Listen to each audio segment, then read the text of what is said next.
शिमला के एक छोटे से शहर में पूनम नाम की 19 साल की एक लड़की रहती थी। वह बहुत खुश मिजाज और समझदार थी।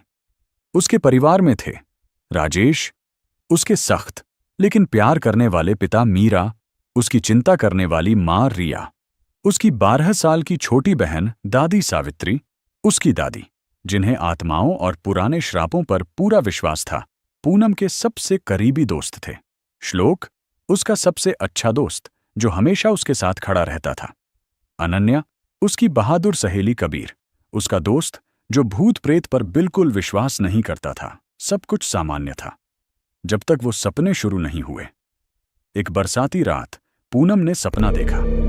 वह एक घने धुंध से भरे जंगल में खड़ी थी। उसके सामने एक बेहद सुंदर लड़का खड़ा था। गोरा चेहरा, तेज आंखें और रहस्यमयी मुस्कान। उसने धीरे से कहा, मैं विराट हूं। उसकी आवाज सुनकर पूनम को अजीब सी शांति महसूस हुई, लेकिन अचानक विराट की आंखें लाल हो गईं। उसने कहा, मैं तुम्हें लेने वापस आऊंगा। पूनम चीखते हुए जाग गई। अगली रात वही सपना फिर आया, फिर अगली रात। हर बार विराट थोड़ा और करीब आता गया। अब पूनम को अपने कमरे में भी उसकी परछाई दिखाई देने लगी। एक रात उसके शीशे पर किसी ने लिखा था, पूनम, मैं आ चुका हूं। पूनम डर गई। उसने यह बात श्लोक और अनन्या को बताई।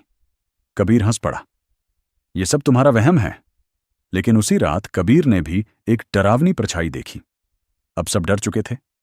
दादी सावित्री ने पूनम की बात सुनते ही कहा, विराट कोई इंसान नहीं, वह एक भटकती आत्मा है। उन्होंने बताया कि 25 साल पहले उसी शहर में विराट नाम का एक युवक रहता था। वह बहुत सुंदर था, लेकिन अंदर से बेहद शैतानी। कहा जाता था कि वह लोगों को सपनों में फंसाकर उनकी आत्मा चुरा लेता था।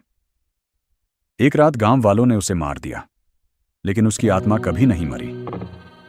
वह हर 25 साल बाद लौटता है अपनी नई शिकार के लिए, और इस बार उसकी शिकार थी पूनम। अमावस्या की रात थी। घर की सारी लाइटें अचानक बंद हो गईं। पूनम के कमरे का दरवाजा अपने आप खुला। विराट सामने खड़ा था। उसने कहा, अब तुम मेरी हो। पूनम चीखी। श्लोक, अनन्या और दादी कमरे में पहुंचे।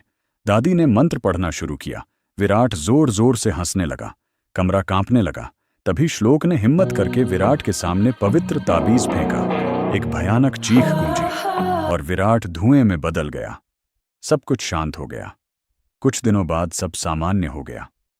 पूनम ने राहत की सांस ली। लेकिन एक रात उसके फोन पर एक अनजान मैसेज आया, मैं वापस आऊंगा पूनम। विराट, और अचानक कमरे का शीशा अपने आप टूट गया।